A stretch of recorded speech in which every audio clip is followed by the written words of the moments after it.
আর যুবতী মেয়ে তোমাকে বলছি, তুমি ওই ছেলেটার নাম্বারকে সেভাবে হারিয়ে দাও। সেভাবে যদি হারিয়ে দিতে পারো তাহলে পৃথিবীর যে কোনো বিপদ থেকে বেঁচে যাওয়া। তুমি অশ্লীল কাজ যদি বন্ধ করতে পারো পৃথিবীর যে কোনো বিপদ থেকে বেঁচে যাওয়া। প্রমাণে হাদিস বুখারী মুসলিম। জেনার মতো নোংরা কাজ যদি তুমি বন্ধ করতে পারো পৃথিবীর যে কোনো বিপদ থেকে বেঁচে যাওয়া। আব্দুর রাজ্জাক সাহেব প্রমাণ প্রমাণ আপনিও জানেন। কি প্রমাণ?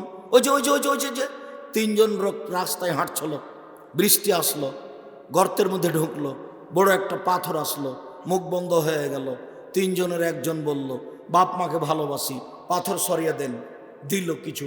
আর একজন বলল, একটা কাজের লোক নিয়েছিলাম, অর্ধেক দিন কাজ করলো, টাকা দিতে চাইলাম, নিল না, রাগ করে চলে গেল। টাকা দিয়ে গরু ছাগল করলাম, অনেক দিন পরে আসলো, এসে বলল অর্ধেক দিনের টাকা দেন। আমি বললাম গরু ছাগল নিয়ে যাও। আমাকে বলল মজাক করবেন না, একদিনের অর্ধেক দিনের টাকা দেন। আমি বললাম মজাক করিনি, সব নিয়ে যাও। সব নিয়ে চলে গেল। তোমাকে সন্তুষ্ট করার জন্য করেছি, পাথর সরিয়ে দাও। কিছু দিলাম। তৃতীয় জন বলল, আমার চাচাতো বোন ছিল, নারীদের মধ্যে সুন্দরী, আমি তার সাথে অশ্লীল কাজ করতে চেয়েছিলাম, তখন বলেছিল 100টি স্বর্ণ মুদ্রা লাগবে। আমার চাচাতো ভেবেছিল আমি গরিব মানুষ, আমি 100টা স্বর্ণ মুদ্রা করতে পারবো না। হাড় ভাঙা পরিশ্রম করে টাকা সংগ্রহ করে আমি আসলাম। যখন আমি অন্যায় বসলাম তখন আমাকে বলল, দেখো তুমি আল্লাহকে ভয় করো, তুমি আমাকে অসতী প্রমাণ করো না। তখন আমি অন্যায় থেকে উঠে গেলাম। আমি এটা তোমাকে সন্তুষ্ট করার জন্য করেছি, পাথরটা সরিয়ে দাও। আল্লাহ বললেন দিলাম। তুমি পাপ বন্ধ করতে পারলে পৃথিবীর যে কোনো বিপদ থেকে বেঁচে যাবা। প্রমাণে বুখারী মুসলিমের হাদিস। শুধু তাই নয়, তুমি মহিলা মানুষ, তুমি পুরুষ মানুষ, যদি জেনার যখন কথা বলা হবে তখন যদি তুমি বলতে পারো আমি আল্লাহকে ভয় করি, আমি এই কাজে রাজি নই, তাহলে বিচারের মাঠে 7 শ্রেণীর মানুষ বিশেষ ছায়াতলে থাকবে, তুমি তার মধ্যে একজন। ওটাও বুখারী মুসলিমের হাদিস। শুধু তাই নয়, যদি এই অশ্লীল কাজকে বন্ধ করতে পারেন তাহলে আল্লাহ আপনার জন্য জান্নাতুল মাওয়া ঘোষণা করেছেন। অনাহা নাফসা আনিল হাওয়া ফাইনাল জান্নাতা হিয়াল মাওয়া। পৃথিবীর পুরুষ নারী শুনে রেখো, যারা তোমরা অশ্লীল কাজ বন্ধ করতে পারবে আমি আল্লাহ তাদের জন্য জান্নাতুল মাওয়া ঘোষণা দিলাম। আল্লাহ বলে রেখেছে। উপস্থিত বৈঠকের মুসলিম বোন, দেখাচ্ছিলাম আপনাকে নারীদের মর্যাদা। উপস্থিত বৈঠকের দিনই মুসলিম ভাই, আপনাকে দেখাচ্ছিলাম নারীদের মর্যাদা। হিন্দুরা নারীদের দাম দেয়নি, ইহুদি দেয়নি, খ্রিস্টান দেয়নি। বিস্তারিত দেখতে চাইলে দেখতে পারেন কেন এই নির্যাতন কি তার প্রতিকার বইটি। বিস্তারিত দেখতে চাইলে দেখতে পারেন সম অধিকার নয়, মর্যাদা চাই। আরো একটা কথা মহিলারা সবসময় বলে থাকে যে ভাই পেল, আমার বাপ রেখে গেছে 15 শতক জমি, ভাই পেল 10 শতক, আমি পেলাম 5 শতক, তো আমার তো কমই হলো।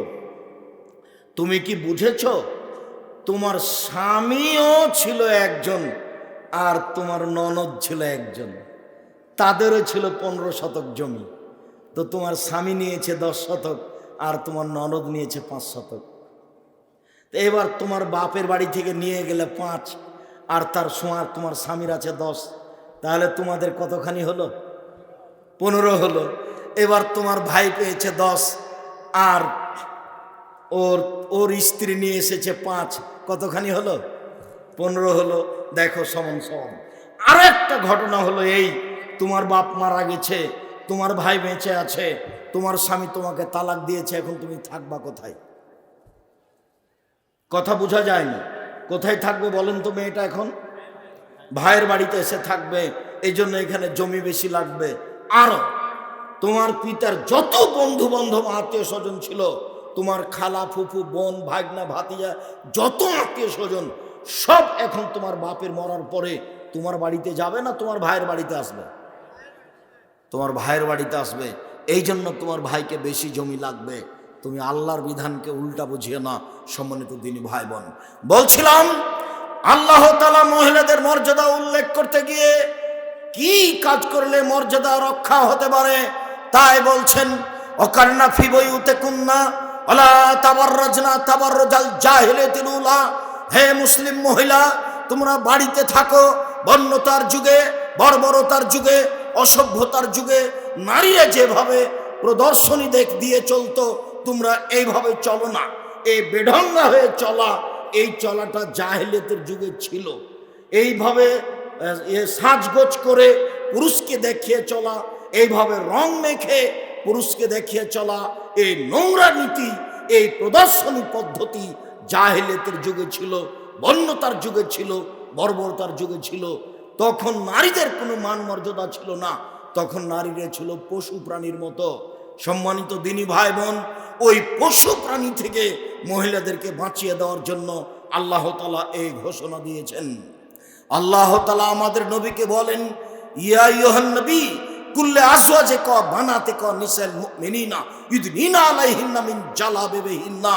মুহাম্মদ সাল্লাল্লাহু আলাইহি সাল্লাম, আপনি আপনার স্ত্রীদেরকে, আপনি আপনার মেয়েদেরকে বলে দেন, তারা যখন বাড়ি থেকে বের হবে তখন ইসলামী পোশাক পরে বের হবে। ইসলামী পোশাক ছাড়া কোনো নারী বাড়ি থেকে বের হতে পারে না। ইসলামী পোশাক পরেই তাকে তার বাড়ি থেকে বের হতে হবে। এই ছেলে, বসো, তুমি এত ব্যস্ত হয়ে পড়লা কেন? দয়া করে আমাকে কোনো প্রয়োজন দেখাবেন না।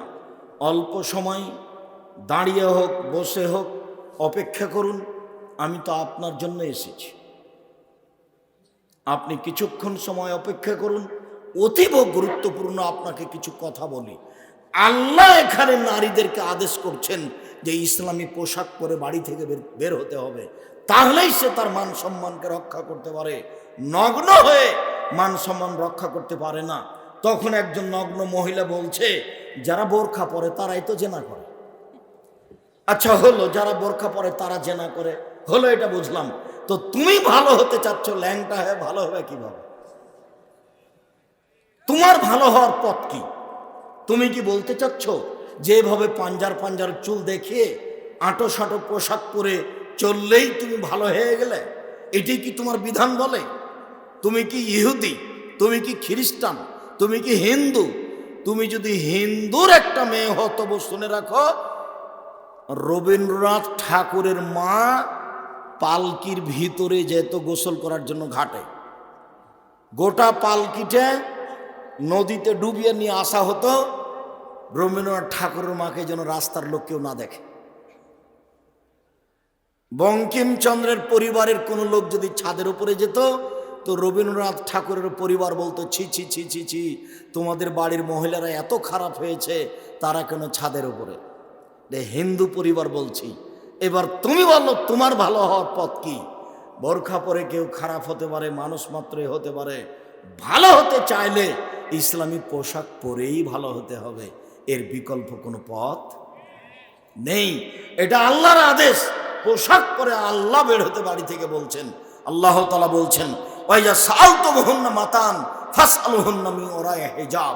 পৃথিবীর মানুষ, তোমরা যদি নারীদের কাছ থেকে কিছু নিতে চাও, কথা বলতে চাও, তাহলে অন্তরাল পর্দা হতে বলতে হবে, অন্তরাল হতে বলতে হবে। তো আপনাদের তো, উনি তো মহিলা কলেজের প্রিন্সিপাল, তো বলেন তো কি করে পর্দা করবে? আপনি তো মহিলা স্কুলের হেডমাস্টার, আপনি কি দিয়ে পর্দা করবেন? আল্লাহ যে এভাবে বললেন, আপনার বাঁচার পথ কি? সম্মানিত দিনী ভাই বোন, মহান আল্লাহ বলেন, ওয়াকুল্লিল মুমিনাত ইয়াগযুযনা মিন আবসারিহিন্না ওয়া ইয়াহফাজনা ফুরুজাহুন্না ওয়া লা ইউবদিনা যিনাতাহুন্না। মুহাম্মদ সাল্লাল্লাহু আলাইহি সাল্লাম, আপনি পৃথিবীর মহিলাদের বলে দেন, মহিলারা যখন বাড়ি থেকে বের হবে তখন চক্ষু নিচু করে চলবে। চক্ষু নিচু করে চলতে হবে, মহিলাদের উপরেও আদেশ। মহিলাদেরকে রাস্তায় চক্ষু নিচু করে চলতে হবে। আমি তো ওই হাদিসটা যখন বলি তখন তাদের একটা বাস্তব অবস্থা নকল করার চেষ্টা করি। যে আবু হুরায়রা রাদিয়াল্লাহু তাআলা আনহু বলেন, রাসূল সাল্লাল্লাহু আলাইহি সাল্লাম বলেছেন, পৃথিবীর মানুষ শুনে রেখো, সিনফানে মিন আহলিন নার, দুই শ্রেণীর মানুষ জাহান্নামে যাবে, আমি তাদের দেখিনি। দুই শ্রেণীর মানুষ জাহান্নামে যাবে, আমি তাদের দেখিনি। এক শ্রেণীর মানুষ, তাদের হাতে থাকবে লাঠি, গাভীর লেজের মতো, একদিক মোটা একদিক চিকন, তা দিয়ে তারা মানুষকে মারবে, এরা জাহান্নামে যাবে। আরেক শ্রেণীর মানুষ নিসাউন, মহিলা, কাশে এতন কাপড় পরে থাকে, আর এতন উলঙ্গ। কাপড় পরে মানুষ যে, নারী যে উলঙ্গ হয়, এই কথা আল্লাহর নবী নিজে বলছে। যখন আমি ওই হাদিসটা অনুবাদ করি তখন তোমার আম্মা তোমার খালা কষ্ট পায় যে আব্দুর রাজ্জাক সাহেব আমাদেরকে এইভাবে বললেন। আমি বলিনি এ কথা, আল্লাহ রাসূল বলছেন ইন্নাল মারাতা তুকবেলু ফি সূরাতি শয়তান ও তুদবেরু ফি সূরাতি শয়তান। নিশ্চয় মহিলারা শয়তানের বেশ ধরে আসে, শয়তানের বেশ ধরে যায়। নিশ্চয় মহিলারা শয়তানের বেশ ধরে আসে, শয়তানের বেশ ধরে যায়। নিশ্চয় মহিলারা শয়তানের বেশ ধরে আসে, শয়তানের বেশ ধরে যায়। রাসূল সাল্লাল্লাহু আলাইহি ওয়াসাল্লাম বলছেন মা তারাক্তু বাদি ফিতনাতান আজার আলা রিজালি মিনান নিসায়েন। আমার জীবনে আমি ছাড়িনি কোনো বস্তু যেটা পুরুষের জন্য বেশি বিপজ্জনক হতে পারে। আমি ছাড়িনি পৃথিবীতে কোনো বস্তু যেটা পুরুষের জন্য বেশি বিপজ্জনক হতে পারে নারীদের চেয়ে। নারী হচ্ছে পৃথিবীতে পুরুষের জন্য সবচেয়ে বিপজ্জনক বস্তু। নারী হচ্ছে পৃথিবীতে পুরুষের জন্য সবচেয়ে বিপজ্জনক বস্তু। রাসূল সাল্লাল্লাহু আলাইহি ওয়াসাল্লাম বললেন পৃথিবীর মানুষ শুনে রেখো, বিশেষভাবে মুসলিম নারী, মুসলমান নারী, নারীরা তোমরা শুনে রেখো, আমি দেখলাম তোমাদের অধিকাংশ নারী হচ্ছে জাহান্নামে। জাহান্নাম বলতে নারী আর নারী, জাহান্নাম বলতে নারী আর নারী, জাহান্নামের অধিকাংশ মানুষই হচ্ছে নারী। তখন তিনি তিনটা কারণ উল্লেখ করলেন। এক, তুকসির লানা, ওরা মানুষের উপরে অভিশাপ করে, বদনাম করে, গীবাত করে, সেই জন্য তারা বেশিরভাগ জাহান্নামে যাবে। দুই, তাকফুরুনা রাসিরা, স্বামীকে মেনে চলে না, সেই জন্য তারা জাহান্নামে যাবে। তিন, তিনি বললেন মারাইতু মিন নাকিসি তাকলিন ও দীনিন লিরব্বি রাজুলিল হাযম মিন ইহদাকুন্না। ও নারী জাতি, আমি দেখিনি তোমাদের চেয়ে কাউকে যে বুদ্ধিমানের বুদ্ধিকে নষ্ট করতে পারে। তোমরা এমন জাতি যে বুদ্ধিমানের বুদ্ধিকে নষ্ট করতে পারে। আমি দেখিনি তোমাদের চেয়ে কাউকে যে বুদ্ধিমানের বুদ্ধিকে নষ্ট করতে পারে। তোমরা এমন জাতি যে বুদ্ধিমানের বুদ্ধিকে নষ্ট করতে পারো। একবার যদি হাসি মুখে কথা বলো তাহলে বাকি সময় সে নিজেকে ভুলে তোমার সাথে কথা বলতে থাকে। সে আর নিজেকে চিনতে পারে না। আমি কি চেয়ারম্যান, আমি কি হেডমাস্টার, নির্দ্বিধায় যতক্ষণ পর্যন্ত তুমি গাড়ি থেকে না নেমেছ ততক্ষণ পর্যন্ত কথা বলতেই থাকে। তোমরা এমন জাতি যে বুদ্ধিমানের বুদ্ধিকে নষ্ট করতে পারো। রাসূল সাল্লাল্লাহু আলাইহি ওয়াসাল্লাম বলছেন লা ইয়াকুনু রাজুলুন বিইমরাতিন ইল্লা কানা সালিসু শায়তান। কোন পুরুষ যেন কোন নারীর সাথে নির্জনে একত্রিত না হয়, হলেই তৃতীয় জন হবে শয়তান। পৃথিবীর মানুষ শুনে রেখো, কোন পুরুষ যেন কোন নারীর সাথে নির্জনে একত্রিত না হয়, হলেই তৃতীয় হবে শয়তান। সাবধান, ওই লোক তার মেয়েকে প্রাইভেট পড়াতে দিয়েছে তার মাস্টারের কাছে। বলছে মাস্টারকে প্রাইভেট পড়তে দিয়েছেন কেন? ও তো বাপ তুললো সেই জন্য দিয়েছি। মাস্টার কখন বাপ হয়ে গেল? আর এই তো রংপুর, এই বগুড়ার, এই জয়পুরহাটের নোংরা নীতি, আরো খারাপ নীতি সব জায়গায় আছে। তবে এরকম আমি দেখি না যে জামাই বাড়িতে এসেছে তখন যুবতী মেয়েকে বলছে তোর দুলা ভাইকে পান দিয়াই, চা দিয়াই। আরে একটা বিবাহ সূত্র দিয়েছেন আর একটা ফিরি দেন কেন? লজ্জা হয় না আপনার? শরম হয় না আপনার? জামাইকে পানি দিবেন আপনি, জামাইকে খাবার দিবেন আপনি, জামাইকে পানি আগিয়ে দিবেন আপনি, খাবার দিবেন আপনি। আমি নিজ চোখে দেখেছি আমার শাশুড়ি ছাড়া আমার শ্বশুর বাড়িতে কোনো দিন কেউ আমার সামনে খাদ্য পানি নিয়ে আসেনি। যতদিন আমার শাশুড়ি বেঁচে থেকেছে আমার সামনে কেউ কোনোদিন খাদ্য পানি নিয়ে আসেনি। আমার শাশুড়ি নিয়ে আসতেন খাদ্য পানি। অথচ আমার শ্বশুরের বাড়িতে যে 100 পর্দা ছিল তা ছিল না, কিন্তু গতিনীতি ইসলামী ছিল। আমার শ্বশুর গ্রামের ছিল, অর্থ সম্পদের কোষাধ্যক্ষ, মসজিদের। কোনো দিন কোনো মানুষ হিসাব নেয়নি যে এ বছরের টাকা পয়সা আপনি কি করলেন, হিসাবটা দেন তো। তার উপরে মানুষের এত ভালো ধারণা ছিল 10 পয়সার ব্যাপারে যে পুরো জীবনটা মসজিদের টাকা পয়সা কাছে রেখে কাটিয়ে দিয়েছে। গ্রামবাসী জিজ্ঞাসা করেনি কোনো দিন যে এতটি টাকা কি করলেন, টাকাটা কোথায়। সারা জীবনটা আজান দিয়ে পার করেছে। যখন আজান হতো তখন আমার শাশুড়ি আশেপাশের বাচ্চাগুলোকে বলতো এই সত্য তোরা, এদের জন্য আমি একটু আজানের উত্তর দিতে পারি না। যেমন আজান শুরু হয়েছে তেমন আমার শাশুড়ি রেডি, সব কাজ বন্ধ করে আজানের উত্তর শেষ হবে তারপরে কাজ করবে। আমার জীবনে আমি কোনোদিন দেখিনি আমার শ্বশুর বাড়িতে আমার শাশুড়ি ছাড়া অন্য কেউ খাদ্য পানি নিয়ে এসেছে আমার সামনে। আমি মাঝে মধ্যে এখনো আব্দুল্লাহর আম্মাকে বলি তোমরা যতই পারো আমার শাশুড়ি সহন করতে পারবো না। আমি যাওয়ার সাথে সাথে দেখি সব কিছু রেডি, আর তোমাদের রেডি হতে 1 ঘন্টা সময় লাগে। সম্মানিত দিনী ভাই বোন, আপনাকে আমি অনুরোধ করছিলাম বিষয়গুলি উল্লেখ করে যে সত্যই রাসূল সাল্লাল্লাহু আলাইহি ওয়াসাল্লাম ওর কথাটাকে যথাযথভাবে মূল্যায়ন করতে হবে। তিনি বললেন পৃথিবীর মানুষ 3 শ্রেণীর মানুষ জাহান্নামে যাবে, মনে রেখো ওরা জান্নাতে যাবে না। এক, মধুমিনুল খামর, যারা নিয়মিত বিড়ি, তামাক, জর্দা, সিগারেট, গুল, নেশাদার দ্রব্য খায়, পান করে, তারা জান্নাতে যাবে না। দুই, ওর রাজলাতু মিনান নিসায়ে, পুরুষের বেশধারী নারী, যারা পুরুষের জুতা স্যান্ডেল পরে, যারা পুরুষের শার্ট প্যান্ট পরে, যারা পুরুষের পোশাক পরে, যারা গেঞ্জি গায়ে দিয়ে চলে, তারা জান্নাতে যাবে না। তিন, দায়ুস, আপনি আর দায়ুস আল্লাযী ইউকিরু ফি আল খাবাসা, যে তার বাড়িতে বেহায়ের সুযোগ দিয়েছে, সেই হলো দায়ুস, সে জান্নাতে যাবে না। এই কথা মুহাম্মদ সাল্লাল্লাহু আলাইহি সাল্লাম বলেন। তিনি বলেন, ফাত্তাকু দুনিয়া ওয়াত্তাকু নিসা, পৃথিবীর মানুষ শুনে রাখো, পৃথিবী থেকে বেঁচে থাকো, নারী থেকে বেঁচে থাকো। পৃথিবীর মানুষ শোনো, পৃথিবী থেকে বেঁচে থাকো, নারী থেকে বেঁচে থাকো। পৃথিবী হলো অত্যাধুনিক আধুনিক যন্ত্র, তোমার সব কিছু কর্ম ধরে রেখেছে ছবি সহ। তোমাকে আল্লাহ একদিন সব কিছু দেখিয়ে দিবে, সব কিছু শুনিয়ে দিবে, top top top top top top করে পৃথিবী কথা বলবে। আল্লাহ তাআলা বলছেন, ইয়াউমাইযিন তুহাদ্দিসু আখবারাহা, পৃথিবীর উপরে যা কিছু ঘটেছে, যেখানে আপনি আপনার ভাবির সাথে গল্প করেছেন, কোনো মেয়ের সাথে গল্প করেছেন, সেই ছবি সহ সে মাটি ধরে রেখেছে। বিচারের মাঠে আপনাকে দেখানো হবে, মিসকাল যারাতিন খাইরাইয়ারা, মিসকাল যারাতিন শাররাইয়ারা। বিন্দু মাত্র যদি পাপ করে থাকেন, সামনে ভেসে উঠবে। বিন্দু মাত্র যদি নেকি করে থাকেন, সামনে ভেসে উঠবে। যেদিন আল্লাহ তাআলা আপনার সাথে কথা বলবেন, লাইসা বাইনাহু ওয়া বাইনাহু তারজুমান, আপনার মাঝে আর আল্লাহর মাঝে কোনো দোভাষী থাকবে না, মুখামুখি কথা হবে। সেদিন কথা বলার সময় ফায়ানজুর আইমানা মিনহু, তখন আপনি আর ডান দিকে লক্ষ্য করবেন। ফায়ারা মা কাদ্দাবা মিন আমালিহি, পুরো জীবনের সব কর্ম দেখতে পাবেন ডান দিকে। সুম্মা ইয়ানজুর আসমা মিনহু, তারপর আপনি বাম দিকে লক্ষ্য করবেন, পুরো জীবনের সব কর্ম বাম দিকে দেখতে পাবেন। তারপর আপনি সামনের দিকে লক্ষ্য করবেন, দেখবেন জাহান্নাম।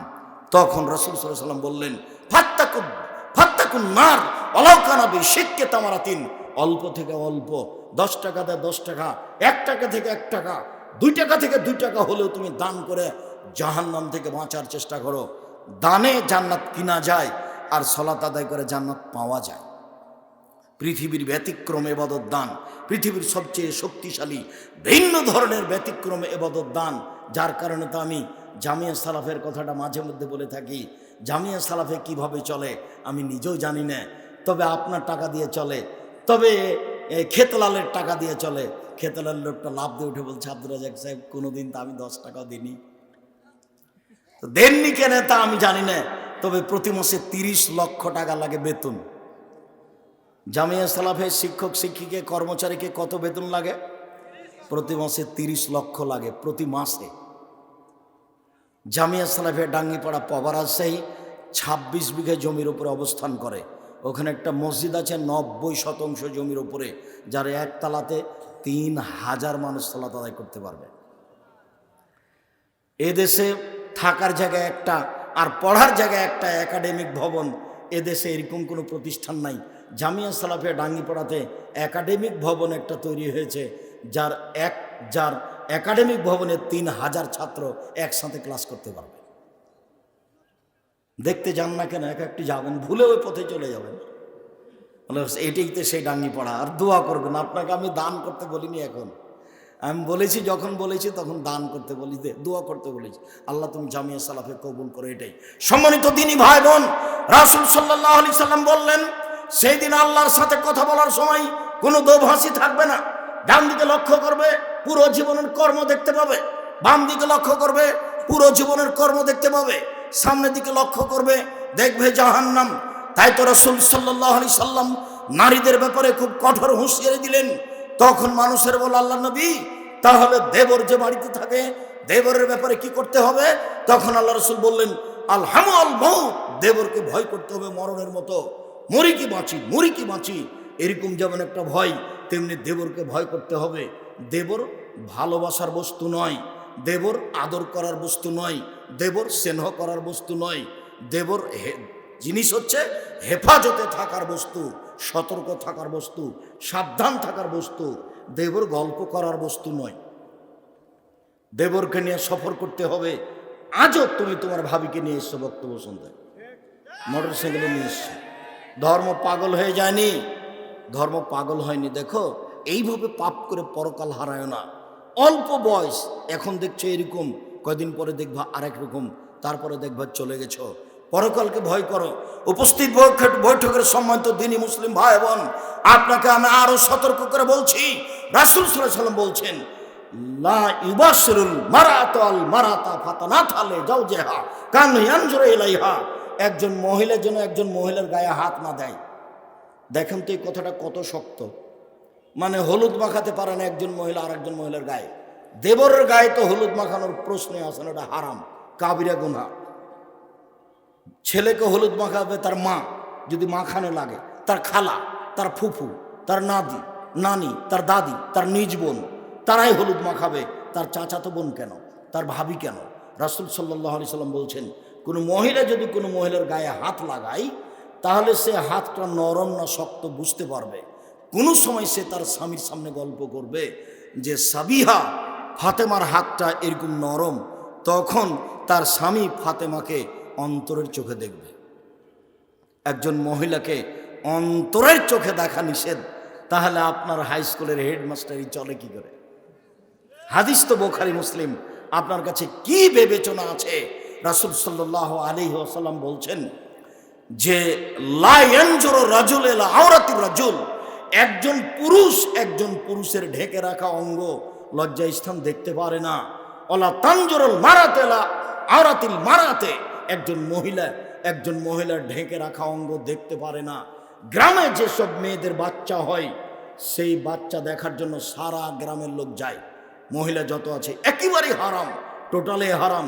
হুঁশিয়ার বুদ্ধিমতী মহিলাই সেখানে দুই একজন থাকতে পারে, অন্যথায় নিরাপদ সেই মেডিকেলে নিয়ে যাবে যেখানে মহিলাদের ভিড় নাই। রাসূল সাল্লাল্লাহু আলাইহি ওয়াসাল্লাম কঠোরভাবে বলছেন, একজন মহিলা আর একজন মহিলার ঢেকে রাখা অঙ্গ দেখতে পারে না। আবার তিনি বলছেন, লা ইউজির রাজুলু ইলা রাজুলি ফি সাবিন ওয়াহিদ, একজন পুরুষ আর একজন পুরুষের সাথে এক লেপে এক বিছানে থাকতে পারে না। ওয়ালা তুবজিল মারাতু ইলাল মারাতি ফি সাবিন ওয়া ফি সাবিল ওয়াহিদ, একজন মহিলা আর একজন মহিলার সাথে এক বিছানে থাকতে পারে না। যত মেয়ে আপনার এতে থাকে, ওই কি বলছে যে বিশ্ববিদ্যালয়ে যে থাকে, হলে বোর্ডিংয়ে থাকে, আপনি কি জিজ্ঞাসা করে দেখেন, প্রায় মেয়েতে জিনাতে লিপ্ত আছে। প্রায় মেয়ে, হাজারো কোটি, একবারে পৃথিবী পাপে ডুবে আছে। কখন কিয়ামত হবে তা মানুষ ভাবতে পারছে না। রাসূল সাল্লাল্লাহু আলাইহি ওয়াসাল্লাম বলছেন, এতাহারাজুনা তাহারুজাল হিমারে, গাধা যেমন গাধীর সাথে মিলে লজ্জা বুঝে না, ষাঁড় যে এক কাপড়ে থাকতে পারে না। জরুরি কারণে যদি থাকতেই হয়, তাহলে ল্যাব ভিন্ন হতে হবে, চাদর ভিন্ন হতে হবে, থাকাই নিষেধ। তাই তো রাসূল সাল্লাল্লাহু আলাইহি সাল্লাম বলেছেন, মুরু আওলাদাকুম বিসসালাত ওয়াহুম সাবনি সিনিনা, ছেলে মেয়েকে সালাত আদায় করতে বলো যখন বয়স 7 বছর, ওয়াজরিবহুম আলাইহা ওয়াহুম আশরা সিনিনা, পিটিয়ে সালাত আদায় করাও যখন তার বয়স 10 বছর। আর যখন 12 বছর হয়ে গেছে, ফাররিকু বাইনা মাজাজিহিম, বিছানা ভিন্ন করে দাও। 12 বছর বয়স হলে, 12 বছর বয়সের ছেলের বিছানা ভিন্ন করে দিতে হবে। মেয়ে যুবতী হয়ে গেছে, তবু বাপ তাকে আদর করে কোলে নিচ্ছে, আদর করে সম্মান জানাচ্ছে, চেপে ধরে আদর করছে। এসব নোংরা নীতি শরীয়তে চলে না। বাপও জানে না বাপ কাকে বলে, মাও জানে না মা কাকে বলে, বেটিও বুঝে না বেটি কাকে বলে। সবাই পশু প্রাণীর মতো। বাপে বিবাহ দিয়েছে, স্বামীর কাছে গেছে, তাই ছেলে মেয়ে হয়ে গেছে, তাইও বাপ। যে কিছুই না, সব গরু ছাগলের মতো। আল্লাহ তাআলা বলছেন, বুঝে না ওরা, অন্তর আছে বুঝে না, দেখেও দেখে না ওরা, চক্ষু আছে দেখে না, শুনেও শুনে না ওরা, কান আছে শুনে না।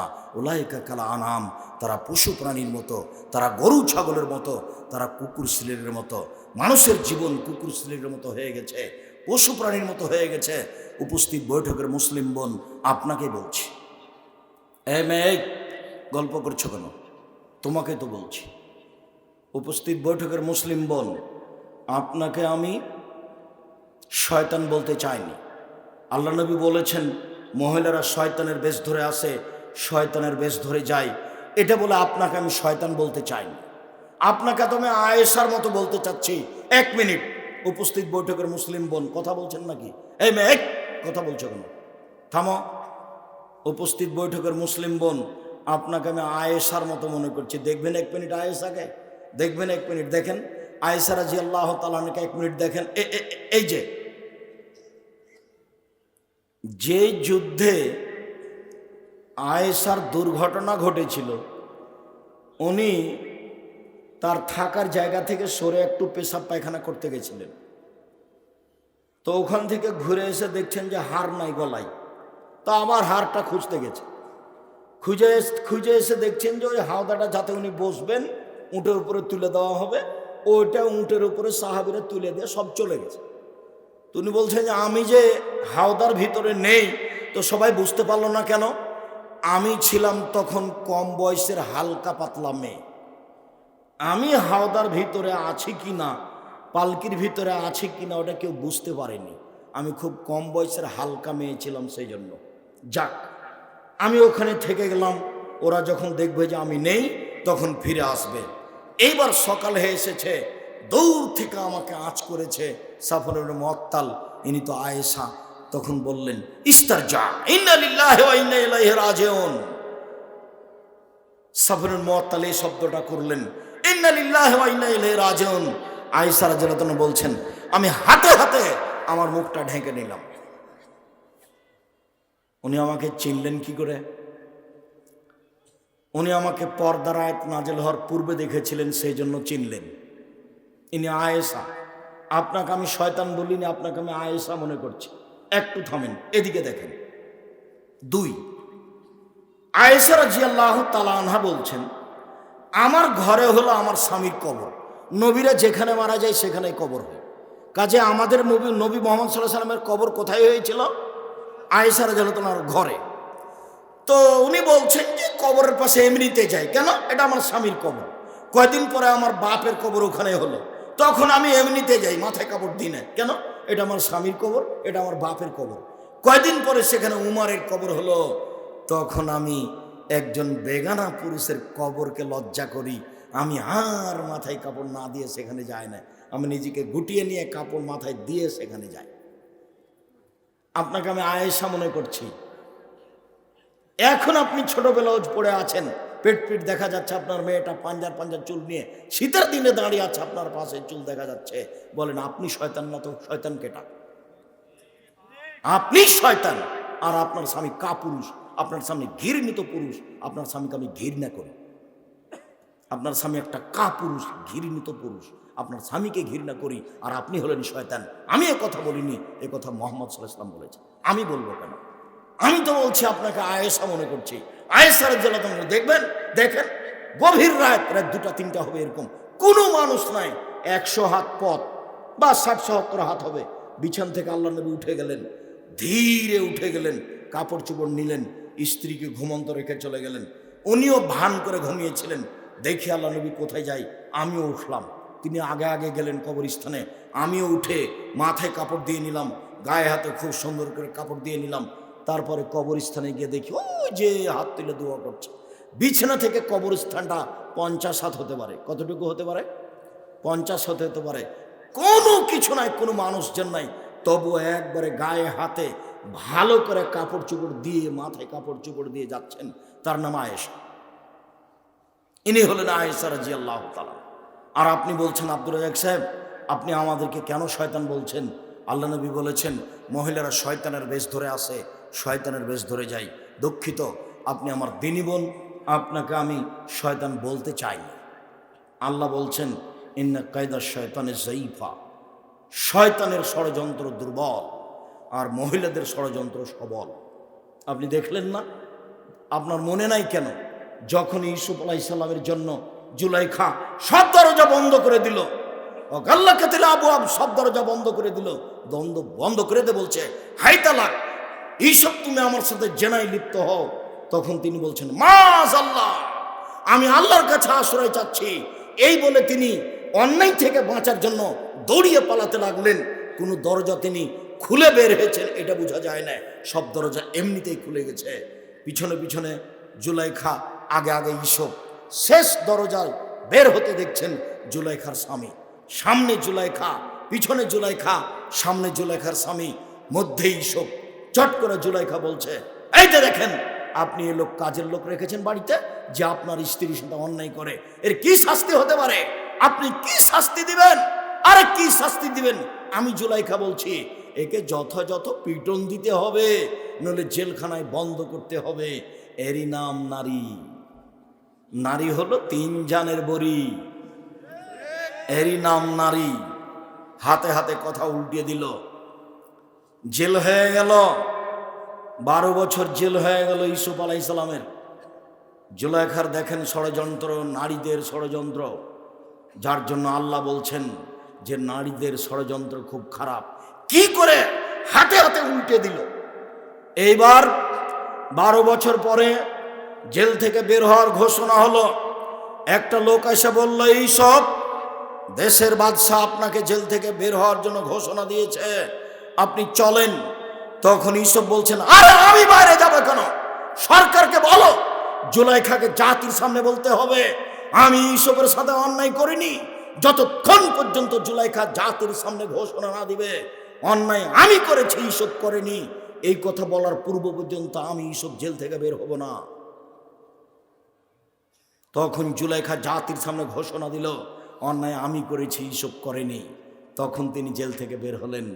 ইউসুফ আলাইহিস সালাম এই পাপ থেকে মুক্ত হয়ে জেল থেকে বের হয়েছেন। তিনি বলছেন, ইন্না নাফসালা আমারাতু বিসসুয়ে, মানুষ পাপকে আদেশ করে, মানুষ আত্মা মানুষকে পাপের আদেশ করে, আত্মা মানুষকে পাপের আদেশ করে। আমার কোনো ভুল ত্রুটি থাকতেও পারে, তবে আমি মাআযাল্লাহ আমি আল্লাহর কাছে আশ্রয় চেয়েছি। সম্মানিত দিনী ভাই বোন, খুব বিপদে পড়ে আল্লাহর কাছে আশ্রয় চাইলে বাঁচা যায়। এদেশে একটা বই পাওয়া যায় উপদেশ, তাতে একটা আলোচনা আছে আল্লাহ ভরসা। বইটা পড়া দরকার। কেন জানি পড়েন না? প্রত্যেকটা ঘরে থাকতে হবে জরুরি। দোয়ার বইটা যেমন প্রত্যেকটা ঘরে থাকতে হবে জরুরি, তেমনভাবে নামাজের উপরে বই প্রত্যেকটা ঘরে থাকতে হবে জরুরি। আর ব্যতিক্রম তাফসির তাওজিহুল কোরআন কেন থাকে না আপনার বাড়িতে? অনুবাদ আছে, তাহাকিক আছে, আয়াত দেওয়ার বিশ্লেষণ করা আছে, সহিহ হাদিস দেওয়া আছে, জয়ীফ হাদিস দিয়ে দেওয়া আছে, মন্তব্য দেওয়া আছে, বিস্তারিত দেওয়া আছে। সম্মানিত দিনী ভাই বোন, আমি বিশেষভাবে উপস্থিত বৈঠকের দিনী মুসলিম বোনকে বলছি, আজ থেকে পোশাক পরিবর্তন করেন, স্বামীর বাড়িতে থাকেন, পেশাব পায়খানা আছে, স্বামীকে মেনে চলেন, 5 ওয়াক্ত সালাত আদায় করেন, জেনায় লিপ্ত হয়েন না, জান্নাতের সব দরজা খোলা। মর্মে